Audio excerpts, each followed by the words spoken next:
தமிழ்நாடு முதலமைச்சர் குறித்து அவதூறாக பேசிய வழக்கில் அதிமுக முன்னாள் அமைச்சர் மாநிலங்களவை உறுப்பினர் சி.வி. சண்முகம் விழுப்புரம் நீதிமன்றத்தில் நேரில் ஆஜரானார்.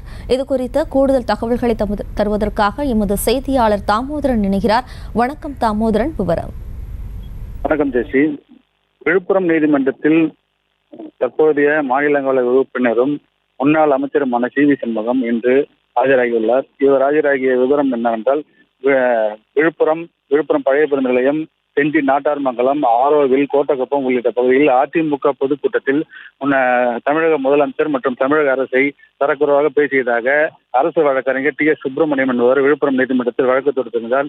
இந்நிலையில் இந்த அவதூறாக பேசியதாக சுமார் 4 வழக்குகள் தொடரப்பட்டிருந்தது. இந்த வழக்கு தொடர்பாக விழுப்புரம் நீதிமன்றத்தில் ஆஜராகும்படி விழுப்புரம் நீதிமன்ற நீதிபதி உத்தரவிட்டதன் பேரில் இந்த வழக்கு தொடர்ந்து நடைபெற்று வருகிறது. இந்நிலையில் இன்று சி.வி. சண்முகம் இன்று காலை விழுப்புரம் மாவட்ட முதன்மை அமர்வு நீதிமன்றத்திலும் மாவட்ட நீதிமன்றத்திலும் ஆஜராகியுள்ளார். இந்த வழக்கு தொடர்பாக விசாரணை தற்போது நடைபெற்று வருகிறது.